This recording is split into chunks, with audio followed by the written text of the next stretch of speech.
Hey folks, and welcome back to the channel. Today I'm taking a look at another Mission Souls interview that is pretty recent. This is from 2 months ago.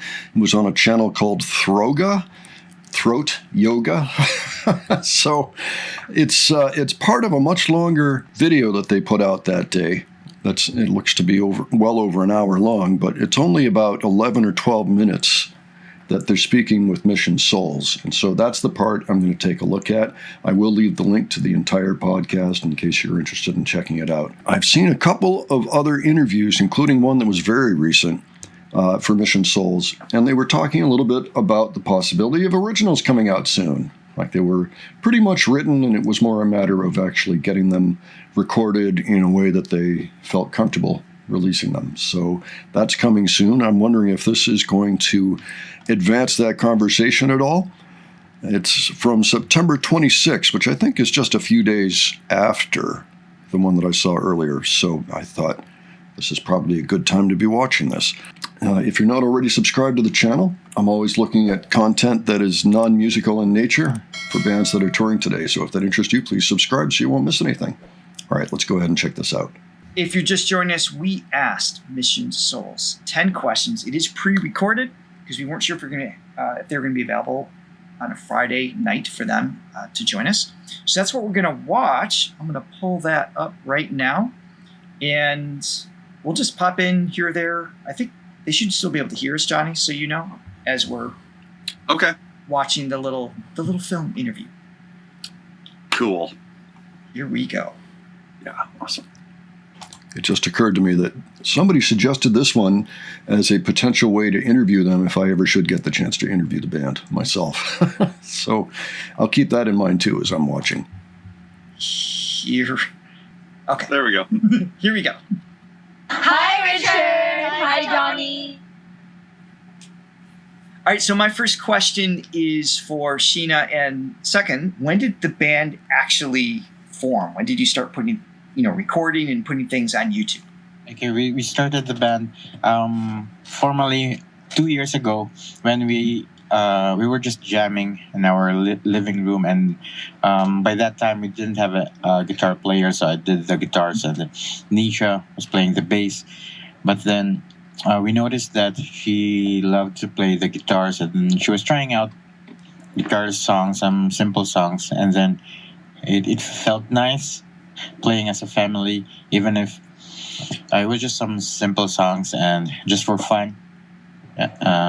Yes, and the rest of the kids, nieces, learned the keyboards after we bought her Arturia, Ice on his e-drums, and Stacy was initially just singing with me, and eventually she wanted to play the rhythm guitar, which is also what we needed as a band. Yeah, first we were playing in our living room, and then we realized that we have a studio, so why not try to record our performances in the studio? We started putting out live recordings, our live performances on Facebook, and then later we decided to do some studio recordings to have a more polished version of the songs that we are singing live. Then 1 year later, we tried YouTube. Oh, okay. Nice. We actually saw a performance from the living room. That was an earlier reaction that we did. I think it was for Rivers of Babylon. Rest in peace and power to Jimmy Cliff, since that song happened to be on the soundtrack for The Harder They Come. But yeah, that studio is a very small space, as we can see there. I mean, it's just to the side of what we normally see. You can see the drums behind them, as they're talking. So you would just have to do this. And then there you are. Very cool. Okay. So this has all come together very quickly. That's also really interesting. So my question is, how do you decide on your songs? How do you decide on your set list that you play out in public or online? So mostly we choose the songs from our playlist, mostly from Mom and Dad's playlist. Sometimes it usually starts during road trips. We just play some songs on Spotify, and when we choose a song, it must be the six of us that will say yes. Unanimous. Yeah. When we Unanimous. listen to a song while going on a trip, we like maybe think we can play that, and we ask each other if we can maybe practice it and record it. Some of the songs are the songs that we grew up listening to and we are happy to perform it and share it to people. The set list, it depends on what kind of event we're going to be playing in. Like in weddings, birthday Yes. parties, fiesta. So it depends. When people are dancing, we play more upbeat songs. Makes sense. Yeah. That's Nice. awesome. So I'm curious, where did the name Mission Souls come from? So Mission Souls is inspired by their grandma, Second's mom. She's a missionary. So we like the idea of putting souls in our name. It was either Little Souls or Mission Souls. And since we're on a mission to promote family unity, we picked Mission Souls. Cool. Okay. I like that. All right, my question is for Nasus.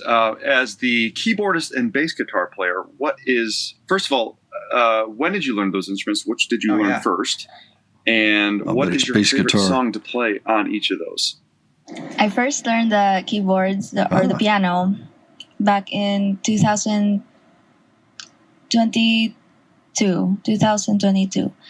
The first song I learned on the keyboard was "Give Me One Reason" by Tracy Chapman. Tracy Chapman. And I picked up the bass in 2023. Hold on. It's been 3 years. She sounds. Am I really good. doing the I was just math thinking right? that. Yeah. All the way back in 2022. That hurt a little bit. But that is cool. That is very quick development of musical ability on these instruments. 3 years keyboards, 2 years bass. It just feels like she's been playing so much longer. Wow. Yeah. Seriously, that's really impressive. Yeah, All right, so especially I that had last to- song. That's Yeah. not an easy song to play. Yeah. And it's not just playing the chords, and she's playing some lead parts, but again, the timing, the phrasing mixed in with Yeah. it is great. And it's not just that one instrument on top of it. That's impressive. Yeah. Yeah. For sure. For the whole family. I was just jamming with Nisha, and then we started learning the bass together. The first song I learned on the bass was "Deco" by Paramore.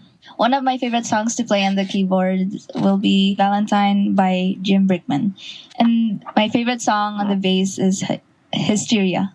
Oh, I love Hysteria. Muse. All right, my Yeah. question is Jim Brickman's for like that. Stacy. Obviously, your mom sometimes sings lead, but you do as well, and it's been exciting to watch because every time we see you, your voice gets better and better. So I'm True. curious, which songs do you like singing the most, and maybe which ones are the most challenging?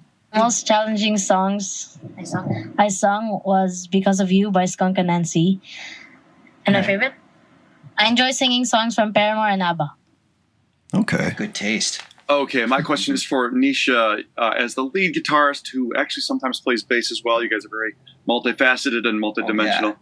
But primarily the lead guitar player, who are your influences on the lead guitar? Who are your guitar heroes? I don't have specific artists that I follow or I got influence from.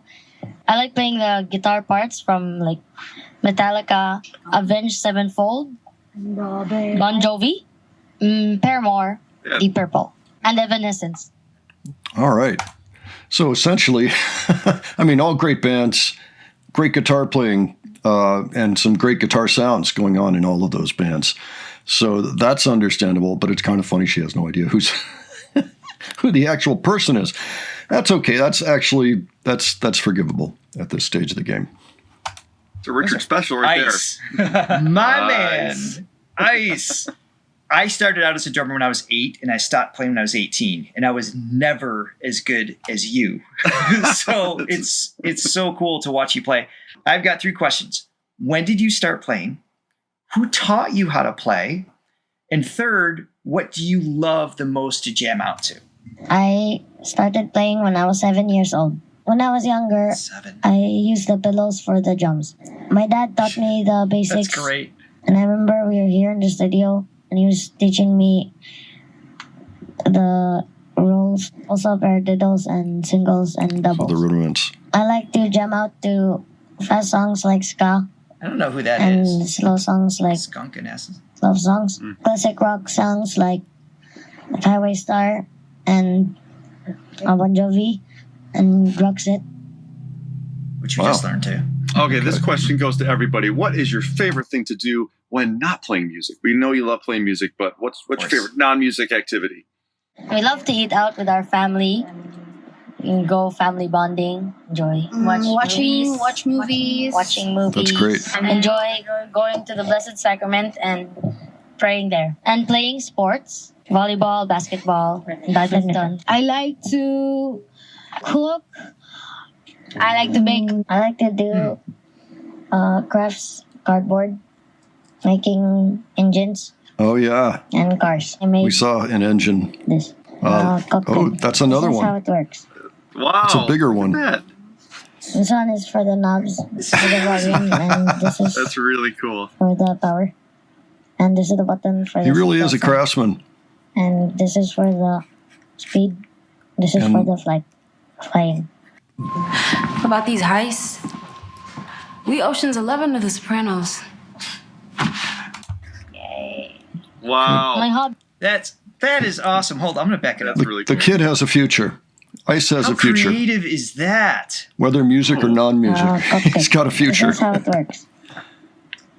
I've never seen anything like this. This one is for the knobs, for the volume, and this is for the power.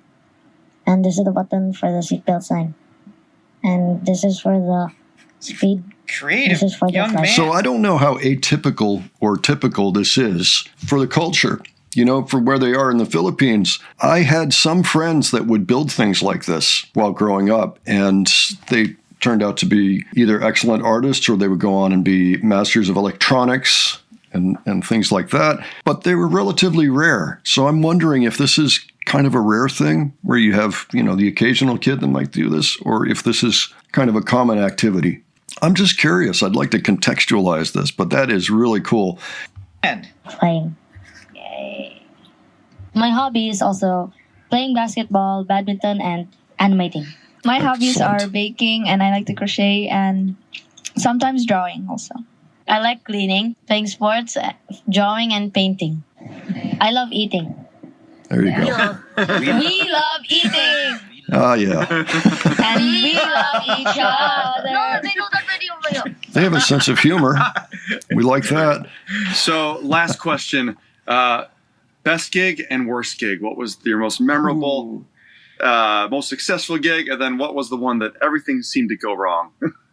we've all had those. very funny It- and terrifying everybody's got a moments on story. stage. Yes.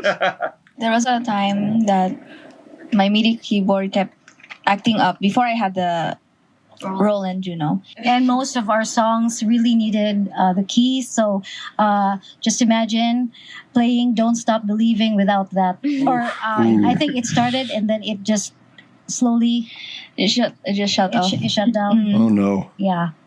That's That no fun. and Nothing's Gonna Stop Us. But we were still happy because we were still invited the next time, the same venue. Cool. Okay, so they didn't performance. Yeah. blame anybody And for. we were wondering. We were wondering. But we were thankful. The owner Yeah. actually still liked it, even if we did, because basically we just had some technical difficulties, but Yeah. we still managed to finish the set and still had fun. So the owner, the client, Yeah. actually liked it because we didn't stop and we handled ourselves They didn't panic. pretty much Mm. properly. Nice. Oh, the best. Yeah, the best. Also the best. We can't pick. I don't Maybe we can't pick pick the best the one. best, just one best out of all our gigs, but we have some memorable ones. Yeah. We were invited to tour around Bohol to different destinations. Oh, yeah. Memorable, Cool. because we like to swim. Ah, yeah. Memorable. We love swimming. We love Oh, swimming shit. after the gig and Still get to have have fun, fun and swim. They have the right attitude. They usually This family has the right attitude, and they like being around each other. That is so huge. That is such a great thing. You can't take that kind of a thing for granted. It's not present in every family. So it's just really nice to see. Oh, final question. And my last question is, what's next? Do you have any gigs you guys want to promote? Is there anything coming up on the YouTube channel that we need to look out for? Fill us in. Yep, possible gigs out of the country, but it's only like 80% done. Hopefully, it will push through. We're still working on originals. Like we have 3 songs that we're still trying to record. and Oh, I finalize. see. I We're see. so excited to finish the song so we can release it. Stay tuned. Ah, what a Nice. family. Yeah, they're cool. They're cool. I mean, is I there love how anything just better? genuinely nice they are too, and they're so connected to each other. And Yeah. I mean, listen, I love my bandmates, but I need a break from them. I love that I love that they do the band thing, and then what they choose to do outside of the band is still with each other. They just, they got a great bond, and I love how connected they are. And that's the thing about family bands in general, that get along and can stand each other, to be around each other all the time. I mean, Mission Souls is one. I mean, another famous one would be The Warning. But that's the thing, is when you're spending all your time around people, in this situation where it actually is the family with the mother and the father and everybody's in the band and doing the thing, it's wild that they're able to do this and to enjoy it so much. And I mean, they are set up right for this world. They know what's important. They have their priorities straight. They know to do their homework. They are sensational at their instruments and at their performances. And they just seem to be having a blast. I mean, I love it. I mean, this is the kind of thing that you want to root for. I just can't wait to start following careers as they all grow up. Who knows who's going to stay in music, but music is certainly something that they're good at. We'll see how long they end up doing this. I certainly hope it's for a long time. I mean, it's like they barely started. It's only been a couple years, really, that they've been doing this. So very, very impressive. So to the person that requested this one, thank you so much. This was a really great interview, and I did like the style that they used. It was much more compact. You could get all the information you needed in a pretty quick burst. It sounds like they actually sent the questions ahead of time, and then the family recorded their responses and perhaps edited their own responses. We saw that there was some editing going on, which is fine, especially if you want to make sure to kind of get to the point. So this was really fun. It was cool. And it's also given us reason to be hopeful. Sounds like there are 3 songs coming eventually. As long as they get it recorded to their satisfaction, they'll come out. So can't wait for that. Can't wait to see what styles they are and who shines on it. It should just be fun to see what they're up to and how their songs sound. So I look forward to that. Folks, why don't you let me know what you thought of this and if you learned anything from it, if there was any new information in here for you. It's funny, it sounds like they're all foodies too. But if there's anything that you think I missed, by all means, mention it below. If there's anything you wanted to discuss further also. And if you have suggestions for me for the future, leave those as well. And if you enjoyed this video, please give it a like. And if you enjoyed the presentation, please subscribe. All right, thanks so much for joining me today. I'll catch you on the next one. Take care, folks.